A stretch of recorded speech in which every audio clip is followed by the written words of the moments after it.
الحمد لله نحمده ونستعينه ونستغفره ونؤمن به ونتوكل عليه ونعوذ بالله من شرور أنفسنا ومن سيئات أعمالنا من يهده الله فلا مضل له ومن يضلله فلا هادي له ونشهد أن لا إله إلا الله وأشهد أن محمدا عبده ورسوله أما بعد فأعوذ بالله من الشيطان الرجيم بسم الله الرحمن الرحيم كنتم خير أمة أخرجت للناس تأمرون بالمعروف وتنهون عن المنكر وتؤمنون بالله صدق الله العظيم اللهم صل على محمد وعلى آل محمد كما صليت على إبراهيم وعلى آل إبراهيم إنك حميد مجيد اللهم بارك على محمد وعلى آل محمد كما باركت على إبراهيم وعلى آل إبراهيم إنك حميد مجيد. محترم میری مائیں اور بہنیں، اللہ کا بڑا احسان ہے، کرم ہے کہ اللہ پاک نے ہماری سب کی نسبت دعوت کے کام کے ساتھ میں جڑی ہے. یہ دعوت کا کام اللہ کی نگاہ میں بہت اونچا کام ہے،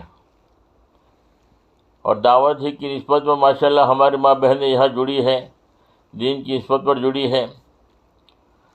اللہ کے نزدیک دعوت کا کام اتنا اونچا کام ہے کہ اللہ پاک نے دعوت کے کام کرنے والوں کی قرآن میں جو ہے فضیلت بیان کی کہ تم بہترین امت ہو، کہ تم اچھے کاموں کا حکم کرتے ہو، برے کاموں سے منع کرتے ہو.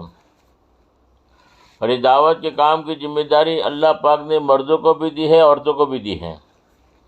صحابہ کرام کے زمانے میں سب سے پہلے دین کے کام کرنے والوں کا ساتھ دینے والا اگر کوئی ہے تو وہ عورتیں ہیں. سب سے پہلے سب سے زیادہ مال خرچ کیا ہے عورت نے کیا ہے. حضرت خدیجۃ الکبریٰ رضی اللہ تعالیٰ عنہا، آپ صلی اللہ علیہ وسلم کی بیوی، تمام امت کی مائیں، سب سے پہلے ان کا مال خرچ ہوا. سب سے پہلے جان دینے والی، شہید ہونے والی بھی عورت ہے، حضرت سمیہ رضی اللہ تعالیٰ عنہا.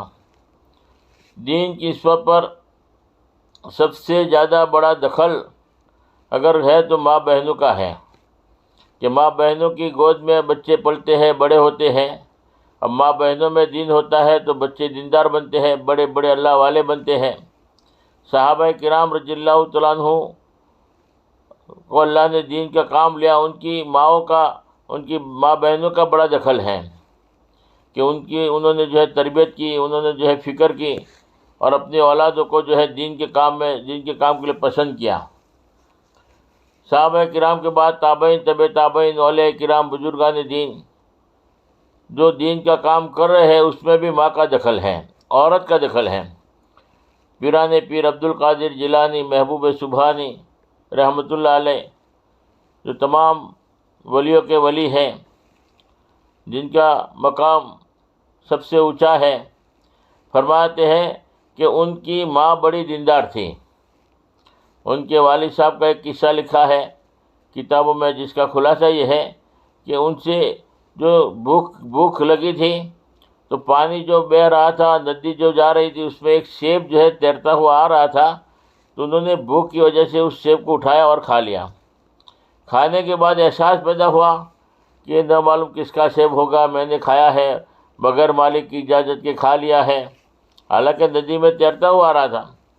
تو جس طرف سے پانی آ رہا تھا اسی کی طرف وہ جا رہے ہیں تاکہ معلوم پڑے کہ یہ سیب کس کا ہے.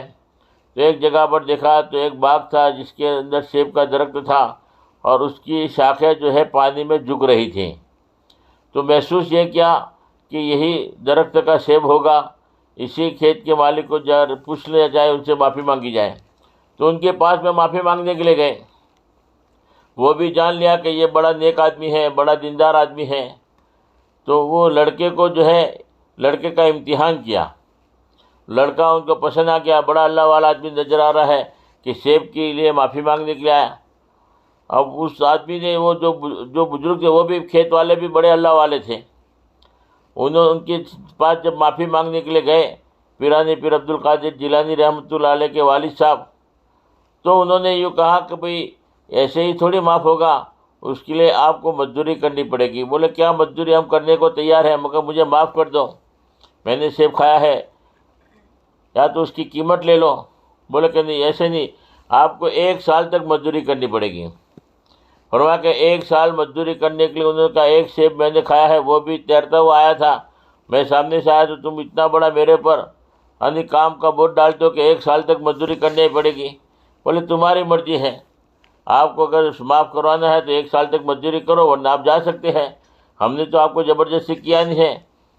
تو وہ سوچ پر مر کر کہ چلو 1 سال تو گزر جائے گا، مگر معاف ہو گیا تو آخرت میری بن جائے گی۔ تو 1 سال تک مزدوری کرنے کے لیے تیار ہو گئے، باغ کو پانی پلاتے رہے، جو بھی تھا۔ اور پھر 1 سال کے بعد کہا کہ اب 1 سال پورا ہو گیا، اب مجھے معاف کر دیجئے۔ تو امتحان لیا تھا، تو پھر کہا کہ اور 1 سال مزدوری کرنی پڑے گی، اور اب تو میں 100% معاف کروں گا۔ بولے یار 1 سال ہو گیا، 1 سال تم نے وعدے کے خلاف اب بڑھا رہے ہو۔ اور آخرت کا ڈر تھا، دوسرا 1 سال مزدوری کی۔ پھر 2 سال پورے ہونے کے بعد امتحان لیا کہ اب تو مجھے معاف کر دو۔ بولے ایسے معاف نہیں ہوگا، ایک شرط ہے میری۔ بولے کیا شرط ہے؟ کہ میری ایک لڑکی ہے، اس سے تمہیں شادی کرنی پڑے گی۔ بولے بھائی لڑکی سے شادی کرنی پڑے گی، مگر لڑکی کیسی ہے وہ بھی آپ کو میں بتا دیتا ہوں۔ بولے لڑکی کیسی ہے کہ آنکھوں سے اندھی ہے، کانوں سے بہری ہے، زبان سے مونگی ہے، ہاتھ پیر سے معذور ہے۔ تو وہ سوچ میں پڑ گئے کہ اتنا بڑا تو پوری زندگی مجھے نبھانا، آنکھوں سے اندھی، کانوں سے بہری، زبان سے مونگی، ہاتھ پیر سے بھی معذور، وہ کسی کام کی نہیں ہے، زندگی بھر مجھے نبھانا پڑے گا ایسی لڑکی سے شادی کر کے۔ تو بہت جو ہے رنجیدہ ہوئے، مگر مسئلہ تھا آخرت کا۔ بولے آخرت میں اگر معاف ہو گیا تو دنیا تو کیسے بھی گزر جائے گی۔ انہوں نے وہ شرط بھی منظور کر دیا، ان کا نکاح بھی ہو گیا۔ اور نکاح ہونے کے بعد جب رات کو اپنی بیوی کے پاس میں گئے تو بیوی کو دیکھا بڑی خوبصورت، آنکھوں سے دیکھ بھی رہی ہے، زبان سے بول بھی رہی ہے، ہاتھ پیر بھی صحیح سلامت۔ وہ تو چونک کے واپس نکل آئے، جیسی انہوں نے علامتیں بیان کی تھی وہ علامتیں تو ہے ہی نہیں، تو دوسری لڑکی ہے۔ اب باہر آئے تو ان کے والد جو لڑکی کے والد نے کہا کہ کیوں واپس آ گئے؟ بولے تم نے جو شرط لگائی تھی، جیسی تم نے بیوی کو بولا تھا ایسی بیوی ہے، ایسی لڑکی ہے، ویسی لڑکی نہیں ہے، وہ تو ہر لائن سے جو ہے جو سارے کی ساری علامتیں موجود ہیں جو تم نے بتائی تھی اس میں کوئی ہے ہی نہیں۔ پھر انہوں نے جو ہے ان کو سمجھایا کہ میں نے آنکھوں سے اندھی اس لیے کیا تھا کہ اس نے زندگی بھر میں کبھی کسی غیر محرم کو دیکھا ہی نہیں ہے، آنکھوں سے کوئی گناہ ہی نہیں کیا، اور زبان سے مونگی اس لیے کیا کہ زبان سے کوئی اس نے غلط بات بولی نہیں ہے، زبان کی بڑی حفاظت کی ہے اس نے، کانوں میں کوئی غلط آواز نہیں پڑی، اور ہاتھ پیر کبھی غلط استعمال ہی نہیں ہوئے، اس لیے میں نے جو ہے اس سے معذور کیا تھا۔ اب وہ جب نکاح ہوا، انہی کے پیٹ سے پیدا ہوئے پیرانی پیر عبد القادر جیلانی رحمۃ اللہ علیہ۔ کتنی بڑی نیک عورت تھی، قربانی دی، اللہ نے اس کا کتنا بڑا بدلہ دے دیا۔ تو ماں بہنوں کا بڑا دخل ہوتا ہے، ماں بہنوں ہی کی وجہ سے جو ہے اللہ پاک جو ہے آگے بڑھاتے ہیں، اولاد کو بھی آگے بڑھاتے ہیں، اور اولاد ان سے کام بھی لیا ہے۔ تو دین کے کام میں بہت بڑا جو دخل ہے وہ ماں بہنوں کا دخل ہے، اس لیے ماں بہنوں کی زندگی میں دین آتا ہے تو اولاد بھی بڑی دیندار ہوتی ہے، اور ماں بہنوں کے اندر وہ جذبہ پیدا ہوتا ہے، شوق پیدا ہوتا ہے کہ دعوت کے کام کی ذمہ داری اللہ نے ہمارے پر ڈالی ہے، ہمارے بس میں ہے، اتنا ہمیں کرنا ہے، تو وہ تربیت ایسی کرتے ہیں تو وہ دین کے کام آ جائیں۔ ایک صحابی عورت اللہ کے نبی کے پاس میں آئی اور آ کر یوں کہنے لگی کہ میرے 4 بیٹے تھے، چاروں 4 بیٹوں کو سمجھا رہی ہے کہ کل موقع ہے، قربانی دینے کا موقع ہے، اپنی پیٹھ مت دکھائیو، میں نے تم کو حلال کا دودھ پلایا ہے، تمہارے ماموں کو رسوا نہیں کیا، میں نے تمہارے باپ میں خیانت نہیں کی، اور ساری کی ساری باتیں بتا کر بچوں کو ترغیب دے رہی ہے کہ اپنا پیٹھ مت دکھانا، دین کے تقاضوں کو آگے رکھنا، جان چلی جاوے تو کوئی پرواہ کی بات نہیں ہے، مگر دین کے کام آ جاؤ۔ میرے ارمان یہی تھے کہ تم بڑے ہو کر دین کا کام کرو، دین کے کام آ جاؤ، اللہ کے دین کو جو ہے حفاظت کے لیے تمہاری جو ہے اگر جانے بھی جا رہی تو کوئی پرواہ کی بات نہیں، خوش نصیبی کی علامت ہے۔ ایسی ترغیب دے کر اپنے بچوں کو بھیجا۔ اب خبر آئے کہ پہلا بھی لڑکا شہید ہو گیا، دوسرا بھی شہید ہو گیا، تیسرا بھی شہید ہو گیا، چوتھا بھی شہید ہو گیا۔ جب چاروں لڑکے شہید ہو گئے تو ان کے پاس خبر ہے کہ تمہارے تو چاروں چار بیٹے شہید ہو گئے، تو وہ عورت اللہ کا شکر ادا کرتی ہے، کہتی ہے کہ کل قیامت کے دن اللہ نے کہہ دیا کہ او شہداء کی ماں میرا کام ہو جائے گا، مجھے پکارا جائے گا کہ او شہداء کی ماں تیرے بچوں نے دین کی نسبت پر قربانی دی ہے، بس شہداء کی ماں کہہ کے پکارا گیا تو میرا تو کام ہو جائے گا۔ یہ جذبات تھے، یہ اندر کے ولولے تھے کہ میری اولاد دین کے کام میں آ جائے، میرے گھر والے دین کے کام میں آ جائیں۔ یہ تمنا تھی عورتوں کی۔ عمر بن جموح رضی اللہ تعالیٰ عنہ، ان کے لڑکے بھی اللہ کے راستے میں شہید ہو گئے، تو ان کی بھی یہ تمنا تھی، اللہ کے نبی کے پاس گیا کہ میں بھی لنگڑے پن کی وجہ سے جنت میں چلوں پھروں، مجھے بھی اجازت دے دو۔ تو وہ جب ان کا شوق دیکھا، ولولہ دیکھا، تو اللہ کے نبی نے اجازت دے دی۔ تو ان کی عورت تانا دے رہی ہے کہ میں تو دیکھ رہی کہ تم ابھی واپس آ رہے ہو، یعنی اللہ کے راستے میں بھیجنے کا جو شوق تھا عورتوں کے اندر، تانا دے دیا کہ میں تو دیکھ رہے کہ تم واپس آ رہے ہو۔ اب انہوں نے گھر سے نکلتے وقت دعا کی، اللہم لا تردنی الی اہلی، اللہم لا تردنی الی اہلی، یا اللہ مجھے میرے گھر والوں کی طرف واپس مت لوٹائیو۔ اب دعا کر کے اللہ کے راستے میں جا رہے ہیں اور جا کر شہید ہو گئے۔ ان کی بیوی لینے کے لیے گئی، اونٹ پر بٹھایا اور اپنی گھر کی طرف لے کر آ رہی ہے، تو اونٹ چلنے کے لیے تیار نہیں، بیٹھ جاتا ہے۔ اونٹ کو بڑی مشکل کے بعد کھڑا کیا جاتا ہے تو وہ عہدے کی طرف چل رہا ہے، واپس مڑنے کو تیار نہیں۔ تحقیق سے اللہ کے نبی نے تحقیق کیا اور پوچھا کہ گھر سے کوئی دعا کر کے نکلے تھے؟ بولے کہ یہ دعا کر کے نکلے تھے کہ اللہ میرے گھر والوں کی طرف واپس مت لوٹائیو۔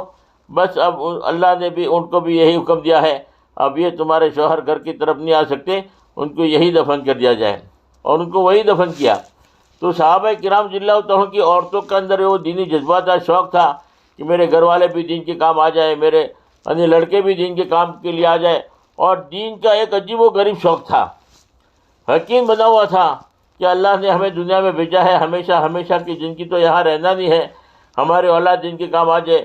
بڑے اپنے اولادوں کو دین کا داعی بناتے تھے، اس لیے ہماری ماں بہنوں کو جوڑا جاتا ہے کہ اللہ نے یہ دعوت کا کام دیا ہے، بڑا عجیب و غریب کام دیا ہے۔ اللہ نے صحابہ کرام نے قربانی دی اور اولیاء کرام نے قربانی دی ہے، فرمایا کہ سب سے بڑا دخل ماں کا ہے، اس لیے ہمارے ماں بہنوں کی زندگی میں دین آئے گا تو پوری امت کے اندر دین آئے گا، اس لیے ماں بہنوں کو جوڑا جاتا ہے، اس لائن کی فکر دلائی جاتی ہے کہ اللہ نے جو کام دیا ہے اور اللہ نے ذمہ داری دی ہے ماں کو، ہماری ماں بہنوں کو بھی ذمہ داری ہے، مردوں کی بھی ذمہ داری ہے، اور فرمایا کہ جو اس دین کے کام کو کرتا ہے اللہ نے وعدہ بھی کیا کہ وہ تو ضرور کامیاب ہوں گے۔ وَلْتَكُن مِّنكُمْ أُمَّةٌ يَدْعُونَ إِلَى الْخَيْرِ وَيَأْمُرُونَ بِالْمَعْرُوفِ وَيَنْهَوْنَ عَنِ الْمُنكَرِ وَأُولَٰئِكَ هُمُ الْمُفْلِحُونَ۔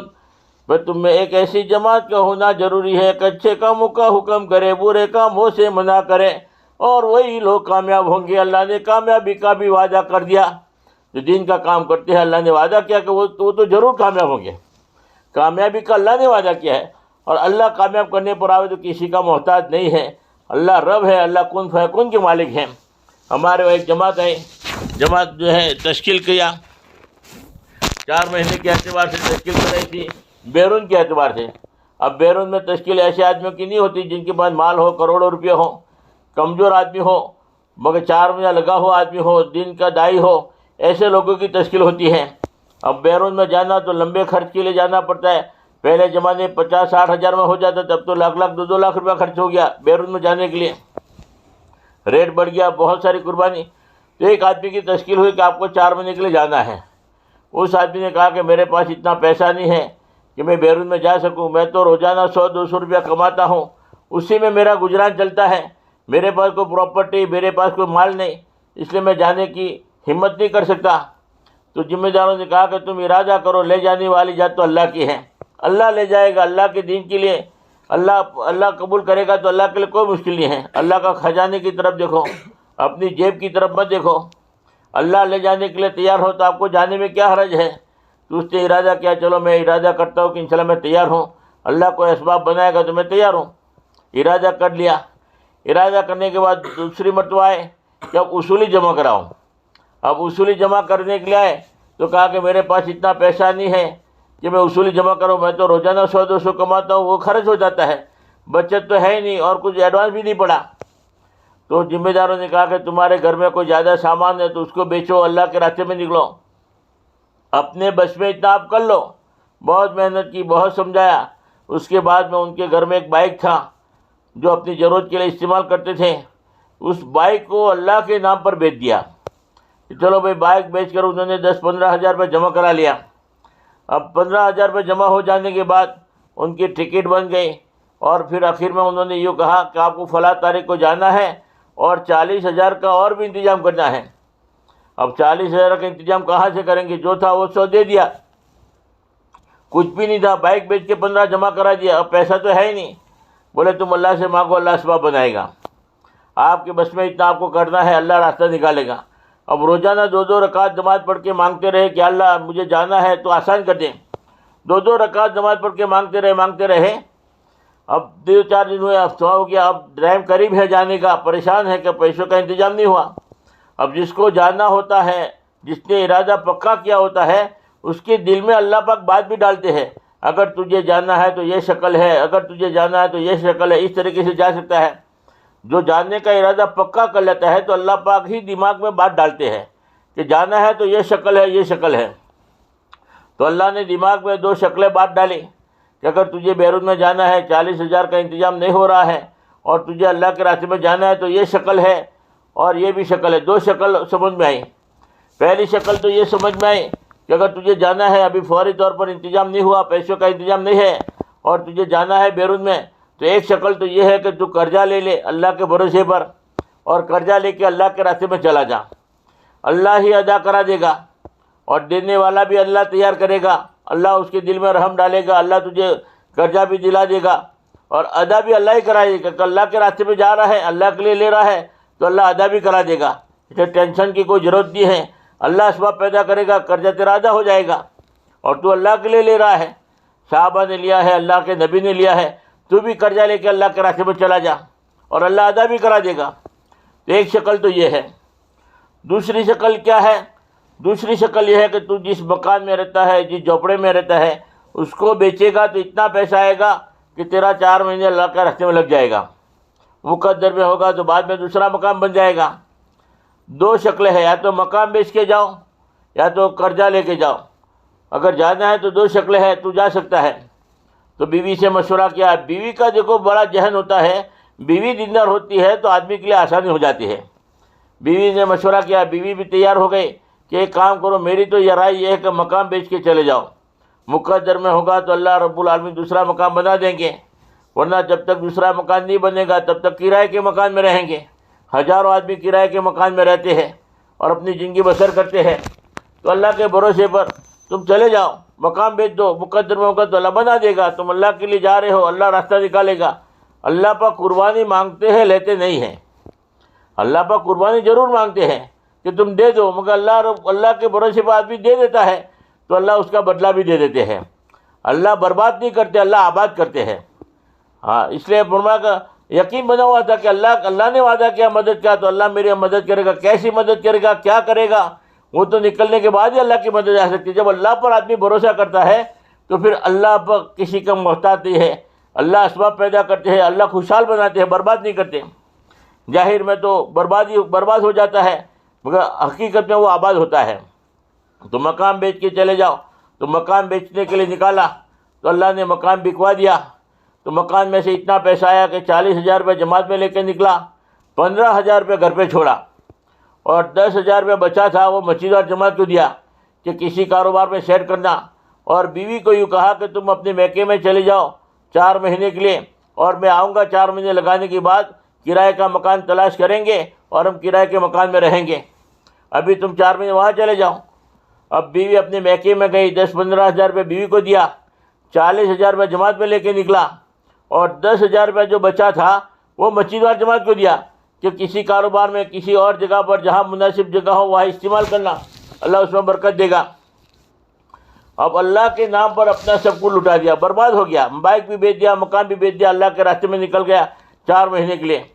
اور یہاں دیکھو بیوی بھی دعا کر رہی ہے، وہ آدمی بھی دعا کر رہا ہے، جماعت میں جانے والا بھی، اور یہاں مسجد اور جماعت کے سب ساتھی بھی دعا کر رہے ہیں کہ اللہ تیرے لیے اپنا سب کچھ لٹا دیا ہے، اپنے آپ کو برباد کر کے جا رہا ہے، اللہ تجھے وعدہ کیا ہے تو اس کو آباد کر دے، اللہ تو اس کو جو ہے اس کی مدد کر دے۔ اللہ سے مدد کی ہر آدمی دعا کرتا ہے، اور اللہ کا وعدہ ہے تم میرے پر بھروسہ کرو کہ میں تمہارے لیے کافی ہوں، میں کسی کا محتاج نہیں ہوں۔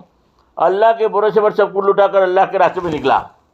اب اللہ کی مدد ایسی آئی کہ 10 ہزار روپیہ جو مسجد اور جماعت کو دے کر گیا تھا، وہ سوچ رہے کہ اب 10 ہزار روپیہ کہاں لگاوے کہ اس میں برکت ہو، 10 کے 11 ہو جاوے، 12 ہو جاوے، اور تھوڑی ترقی ہو تو آنے کے بعد سہولت ہو جاوے اس کو۔ تو انہوں نے مشورہ کر کے جو ہے 10 ہزار روپے کی چھوٹی چھوٹی مچھلی خریدی، اور مچھلی خرید کر ایک تالاب تھا، ایک حوض تھا، اس حوض میں جو ہے ساری کی ساری مچھلی ڈال دیا پانی میں، وہ پانی میں مچھلی چھوٹی چھوٹی لیا اور ڈالا، تو وہ جو ہے کچھ ٹائم کے بعد وہ بڑی ہو جاتی ہے۔ اب مہینہ 1.5 مہینے کے بعد ماشاءاللہ مچھلی جو ہے بڑی بڑی ہو گئی اور بڑی مضبوط ہو گئی۔ اب وہ مچھلیاں جب دیکھی، اتنی بڑی مچھلیاں، اچھی مچھلیاں، تو ایک مچھلی کا ویاپاری وہاں پر آیا تھا، اس نے دیکھا کہ مچھلیاں تو ماشاءاللہ بہت اچھی ہے، تو اس نے تحقیق کیا کہ کس کی مچھلیاں ہیں، وہ میں خریدنا چاہتا ہوں، اس کا مچھلی کا کاروبار تھا۔ تو مسجد اور جماعت کا نام دیا، مسجد اور جماعت کے پاس آیا، بولے مچھلی بیچو گے؟ کہاں بیچیں گے، کتنے میں بیچو گے؟ تو بولا تم بتاؤ کیا لوگے، کیا دو گے؟ تو اس نے پورا جائزہ لے کر دیکھا اور یوں کہا کہ یہ ساری کی ساری مچھلی میں لے لیتا ہوں، اور میں تم کو اس کے عوض میں 50 ہزار روپے دے دیتا ہوں، 50 ہزار کے اندر یہ ساری مچھلی مجھے دینا ہے تو میں لینے کو تیار۔ اب 10 ہزار کی مچھلی ڈالی تھی، 1 مہینہ 1.5 مہینے کے اندر اللہ نے جو ہے وہ برکت ڈالی کہ وہ 10 ہزار کی مچھلی 50 ہزار میں بک گئی۔ وہ 50 ہزار پہ آ گیا، اس کو سوچ رہے کہ اب کہاں لگاویں، 1 دن ہوا، 2 دن ہوا، 3 دن ہوا، لوگ سوچ رہے ہیں کوئی ایسی جگہ لگاوے کہ اس کا ڈبل ہو، پیسہ اچھا ملے۔ ایک آدمی سامنے سے اللہ نے بھیج دیا، کہا کہ میرا مسجد کے پاس میں ایک پلاٹ ہے، وہ اگر آپ خرید لو تو میں 50 ہزار میں دینے کو تیار ہوں، میں باہر بیچوں گا تو مجھے معلوم ہے کہ ڈبل آئے گا، ڈبل سے بھی زیادہ آئے گا پیسہ، بڑا موقع کا پلاٹ ہے، مگر میں آدھی قیمت میں دینا چاہتا ہوں، اگر کوئی دین کا کام کرنے والے لینے کو تیار ہو تو سارے لوگوں نے سوچا کہ بہترین پلاٹ ہے اور 50 میں ہی دے رہا ہے تو لے لو، آئے گا مقام بنانا ہے تو مسجد کے پاس مقام بنائے گا، اور ضرورت ہوگی اگر بیچنا بھی چاہے گا تو ڈبل پیسہ تو ایسے ہی آئے گا کہ موقع کا پلاٹ ہے۔ تو انہوں نے 50 ہزار کا پلاٹ لے لیا۔ لینے کے بعد 2 مہینے ہو گئے، 2.5 مہینے ہو گئے، اور جماعت کے آنے کی تیاری تھی۔ اس سے 1 ہفتہ پہلے سامنے سے ایک آدمی آیا، گراہک آیا، یہ پلاٹ کسی بھی قیمت میں مجھے دے دو، میں لینے کو تیار ہوں، آپ جو منہ مانگو قیمت دے دوں گا۔ انہوں نے کہا کہ تم کیا دو گے بتاؤ، مشورہ کر کے ہم طے کریں گے، تم بھی بتا دو قیمت۔ تو اس نے جو ہے گھر جا کر مشورہ کر کے طے کیا، اور آ کر دوسرے دن سنایا کہ میرا ایک مکان ہے 2.25 لاکھ کا تیار ہوا ہے اس زمانے کا، اوپر بھی روم بنا ہوا ہے، پکا مکان میں آپ کو دے دیتا ہوں، اور 1 لاکھ روپیہ کیش دیتا ہوں، 2.25 لاکھ میں اگر یہ پلاٹ مجھے دینا ہے تو میں لینے کو تیار۔ تو مشورہ کر کے ان کو پلاٹ دے دیا کہ چلو آنے کے بعد رہنے کے لیے مکان بھی ہو جائے گا، اور 1 لاکھ کا انتظام ہو گیا تو کاروبار بھی آسانی کے ساتھ کرے گا۔ تو 2.25 لاکھ میں پلاٹ دے دیا۔ اب وہ پلاٹ دینے کے بعد اب وہ جماعت میں سے 4 مہینے لگانے کے بعد آیا ہے، جو اللہ کے بھروسے پر اپنے آپ کو برباد کر دیا تھا، اللہ کے نام پر سب کچھ قربان کر کے جو اللہ کے راستے میں گیا تھا، اللہ پاک قربانی مانگتے ہیں لیتے نہیں ہے، اللہ نے آباد کر دیا۔ آنے کے بعد جب کارگزاری سنائی کہ تم تو اللہ کے راستے میں تھے، اللہ نے تمہارے لیے کیا انتظام کیا، تم اپنا جھوپڑا بیچ کے گئے تھے، اللہ نے پکا مکان کا انتظام کر دیا، اور اپنے کاروبار کے لیے 1 لاکھ روپے کا اور انتظام ہو گیا ہے کہ آپ آسانی کے ساتھ کاروبار کر سکتے ہیں۔ 3.25 لاکھ میں پلاٹ بھی، تو وہ آدمی کی خوشی کی وجہ سے آنسو آ گئے کہ واقعی اللہ جو تیرے پر بھروسہ کرتا ہے تو نامراد نہیں رہتا، اللہ تو قربانی مانگتا ہے لیتا نہیں ہے۔ میں اگر 4 مہینے یہاں پر رہ کر مزدوری کرتا ہے، محنت کرتا، وہی 100-200 روپیہ کماتا اور وہی گزران چلتا رہتا، میں نے تیرے نام پر مکان بھی بیچ دیا، بائک بھی بیچ دیا، تو اللہ تو نے مجھے برباد نہیں کیا، میں برباد ظاہر میں ہو گیا مگر اللہ تو نے مجھے آباد کیا۔ آدمی کا یقین بن جاتا ہے کہ واقعی اللہ رب ہے، اللہ کسی کا محتاج نہیں ہے، اللہ تو کن فیکن کا مالک ہے، اللہ کام بنانے پر آوے تو کسی کا محتاج نہیں ہے۔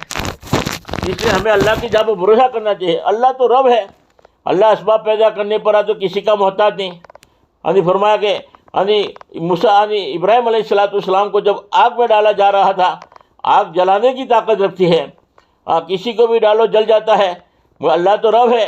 ابراہیم کے لیے اللہ نے آگ کو حکم دے دیا، میرے ابراہیم کے لیے تو آگ گلے گلزار بن جا۔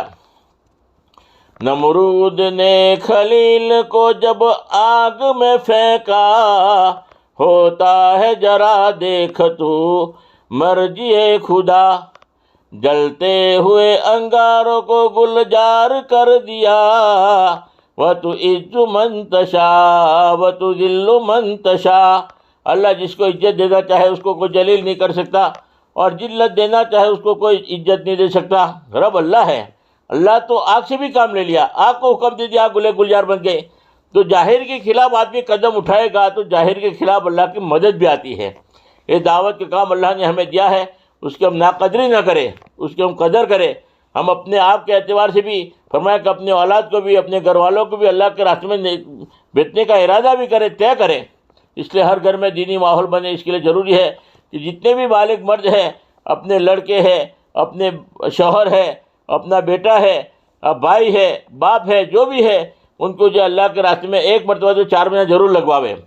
4 مہینے کے بعد ہی ترقی ہوتی ہے۔ جب تک آدمی کا 4 مہینے اللہ کے راستے میں نہیں لگتا تب تک فرمایا کہ وہ بالغ نہیں ہوتا، تبلیغ کا بالغ نہیں ہوتا۔ جب نابالغ ہوتا ہے تو اس کو کسی کوئی نکاح بھی نہیں کر سکتا، نابالغ ہے تو اس کی کوئی رائے بھی نہیں پوچھتا، اس کی رائے بھی معتبر نہیں ہے، اس کی گواہی پر معتبر نہیں ہے۔ تبلیغ میں 4 مہینے کے بعد ہی ترقی ہوتی ہے، اور جب تک آدمی کا 4 مہینہ نہیں لگتا تب تک فرمایا کہ آدمی کو بیرون میں جانا ہے۔ اللہ نے جو ہے ہمت دی ہے، پیسہ بھی دیا ہے، جانا بھی چاہتا ہے، مگر 4 مہینے لگا ہوا نہیں ہوگا تو بیرون میں نہیں جا سکتا۔ 4 مہینہ جب تک نہیں لگا ہوگا تب تک اگر اپنی مستورات کے ساتھ 40 دن جماعت میں چاہتا ہے، ماشاءاللہ عورت دیندار ہے، 3 دن بھی لگا چکی، 10 دن بھی لگا چکی، اور ارادہ بھی کیا کہ اب تو میرے 40 دن جماعت میں جانا ہے، اپنے شوہر کو لے کر جانا چاہتی بھی ہے، مگر شوہر کا 4 مہینہ لگا ہوا نہیں ہوگا تو وہ اپنی مستورات کے ساتھ 40 دن جماعت میں نہیں جا سکتا۔ 4 مہینہ لگانا ضروری ہے۔ یہ 4 مہینے ہماری ماں بہنیں ایک مرتبہ تو ہم ضرور لگوائیں، اپنے بیٹے کی بھی لگواوے، اپنے گھر والوں کو بھی لگواوے، ترتیب بناویں، اللہ کے راستے میں ان کو بھیجنے کی ترتیب بناویں۔ اس لیے ماں بہنیں جتنی بھی یہاں جڑی ہے، بیٹھی ہے، ساری کی ساری ماں بہنیں 4 مہینے کے لیے 13 تاریخ کو جماعتیں جا رہی ہیں، وہاں سے اپنے گھر والوں کا نام لکھے 4 مہینے کے اعتبار سے۔ 4 مہینے کی ہمت نہیں ہو رہی، کم سے کم 40 دن کے اعتبار سے ہمت کریں۔ اور دوسرا تقاضا یہ ہے کہ ہماری ماں بہنوں کے 3 دن کی اللہ کے راستے میں اپنے محرم کے ساتھ جماعتیں روانہ ہوں۔ یہاں کی مسجد سے جماعت نکلے ہوئے بہت لمبا ٹائم ہو گیا ہے، لیکن 3 دن کی مستورات کی جماعت بن جاوے، اس کے لیے ہماری نئی ماں بہنیں بھی ارادہ کریں کہ 3 دن جو ہے اپنے محرم کے ساتھ لگا لیں۔ مستورات کا 3 دن لگانا مردوں کے 40 دن لگانے کے برابر ہے۔ عجیب و غریب کیفیت پیدا ہوتی ہے۔ ایک آدمی جو ہے بہت ذمہ دار آدمی تھا، ملکوں میں بھی وقت لگا کر آیا تھا، مگر بیوی کے پاس ان کی چلتی نہیں تھی۔ بیوی جو ہے فرمایا کہ بیوی کے سامنے بات ہی نہیں چل رہی تھی۔ 4 لڑکے تھے، ایک بھی نماز میں نہیں پڑھتا تھا اور پریشان تھا وہ۔ تو آدمی مردوں میں دین آتا ہے وہ تو گھر کے دروازے تک ہوتا ہے، اور مستورات میں دین آتا ہے تو پورے گھر میں دین آتا ہے۔ ایک دن دیکھا مسجد کے اندر 4 لڑکے فجر کی نماز میں، تو پورے گاؤں والے سوچ میں پڑ گئے، حاجی صاحب خیریت تو ہے؟ جو 4 لڑکے کبھی نماز میں نہیں آتے تھے اور 4 لڑکے فجر کی نماز میں نظر آ رہے ہیں، بات کیا ہے؟ تو حاجی صاحب نے کہا کہ تمہیں پتہ نہیں ہے، میری بیوی نے کل 3 دن لگایا ہے میرے ساتھ میں، بڑی مشکل سے ایک مرتبہ 3 دن لگایا ہے، اب دوسرے دن دیکھا تو 4 لڑکے فجر کی نماز میں حاضر ہو گئے۔ تو عورت میں دین آتا ہے تو پورے گھر میں دین آتا ہے، احساس پیدا ہوتا ہے۔ ایک آدمی 3 دن اللہ کے راستے میں نکلا، احساس پیدا ہوا، گھر آنے کے بعد 27 سال کی زکوٰۃ ادا کیا۔ احساس پیدا ہوتا ہے اللہ کے راستے میں نکلنے کے بعد، ہدایت کا نور آتا ہے، ذمہ داری سمجھ میں آتی ہے۔ ایک جماعت گشت کر رہی تھی تو ایک بوڑھی عورت رو رہی تھی، یعنی جو ہے جماعت والوں کو دعائیں دے رہی تھی، اللہ تمہارا بھلا کرے، اللہ تمہیں جنت دے، بڑے دعائیں دے رہی تھی۔ پوچھا بھئی یہ عورت کون ہے اتنی زیادہ دعائیں دے رہی ہے؟ تو جماعت کے ساتھیوں نے پوچھا تو انہوں نے بتایا کہ ان کا ایک نوجوان لڑکا تھا، جو لڑکا جو ہے یعنی اتنا بڑا ظالم تھا کہ بڑا ظلم، پورا گاؤں تنگ تھا، بیوی کو بھی مارتا تھا، اپنی ماں کو بھی مارتا تھا، اور ایسا ظالم کہ اپنی ماں کو لکڑی سے مارتا تھا، اتنا بڑا ظالم تھا۔ اب اللہ نے ہدایت دی، جماعت والوں کے حوالے ہو گیا، جماعت میں اس نے 4 مہینہ لگا لیا۔ جب سے 4 مہینہ لگا کر آیا ہے، ماشاءاللہ دین کا داعی بن گیا ہے، نمازی بن گیا ہے، لوگوں کو نماز کی دعوت دیتا ہے۔ بیوی پر ظلم کرتا تھا، بند کر دیا، ماں کے اوپر ظلم کرتا تھا، ماں کے اوپر ظلم بند ہو گیا۔ اب تو روزانہ رات کو آتا ہے تو اپنی ماں کے پاس بیٹھتا ہے، اپنی ماں کے پیر دباتا ہے۔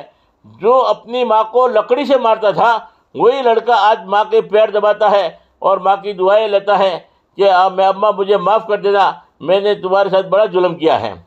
اور ماں کے جب پیر دباتا ہے تو ماں کے دل سے دعا نکلتی ہے، اللہ جماعت والوں کا بھلا کرے کہ جن کی برکت سے میرے بیٹے کو اللہ نے ہدایت دی ہے۔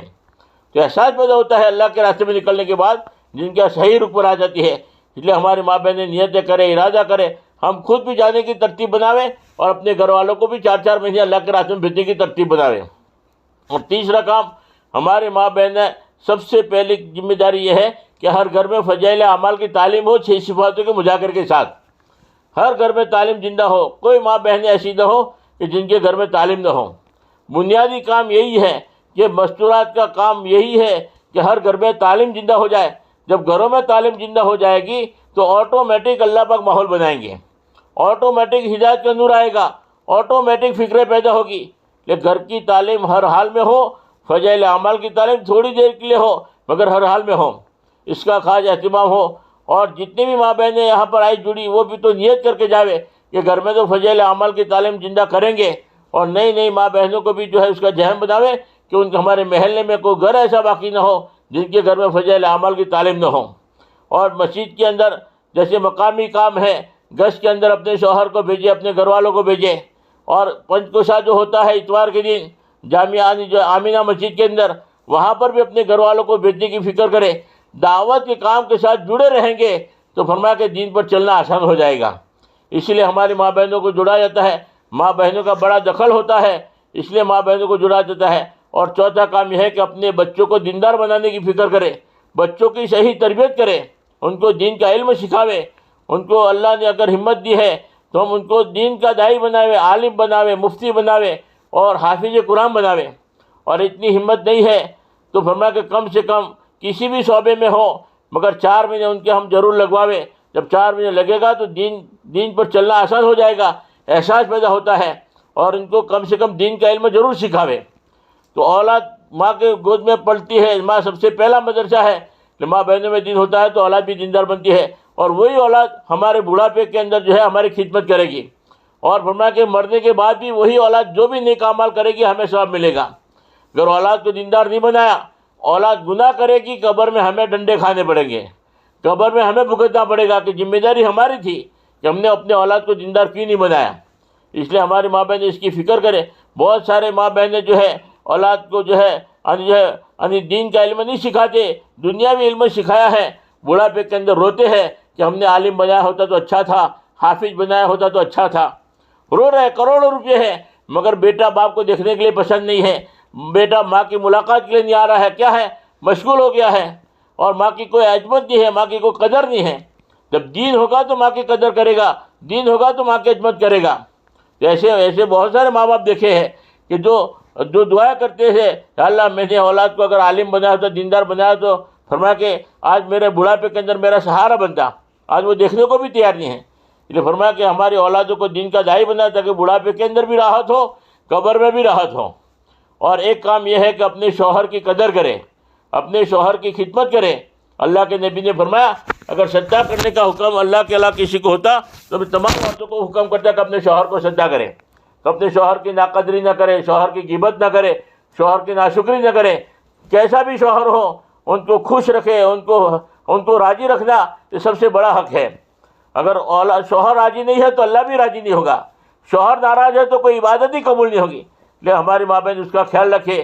سب سے بڑا دین یہی ہے کہ اپنے شوہر کو راضی رکھے۔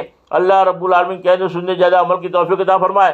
دعا کے بعد پرچے میں نام لکھیں، چلے کے اعتبار سے، 4 مہینے کے اعتبار سے، 3 دن کے اعتبار سے، 10 دن کے اعتبار سے۔ اور پرچہ جو ہے مسجد میں بھیج دے. اللہ پاک کہنے سننے سے زیادہ عمل کی توفیق عطا فرمائے.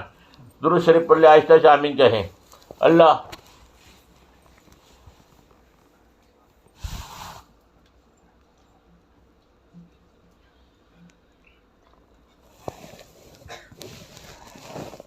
اللہم صلی اللہ سیدنا محمد وعلی آلہ صلی اللہ سیدنا محمد وبارک وسلم.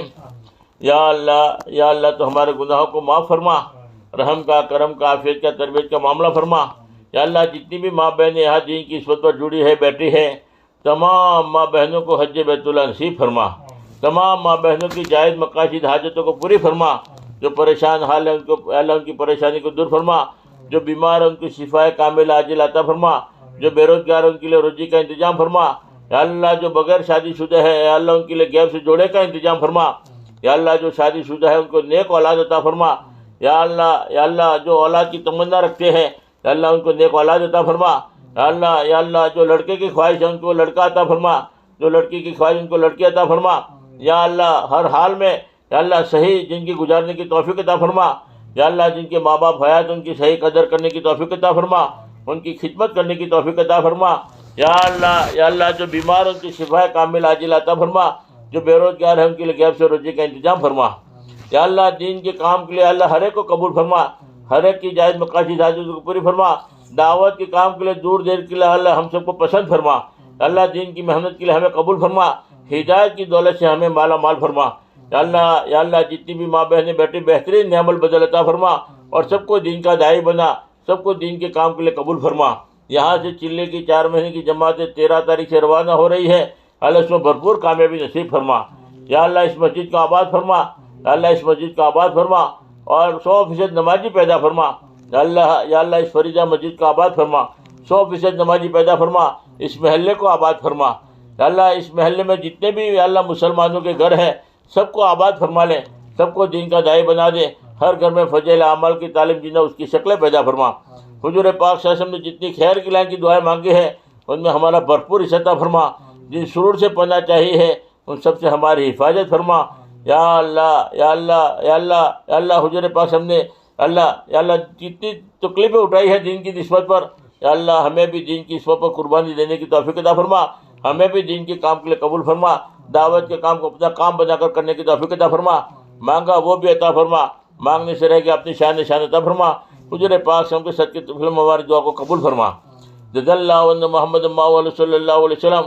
سبحان ربک رب العزت عما یصفون وسلام علی المرسلین والحمد للہ رب العالمین برحمتک یا ارحم الراحمین.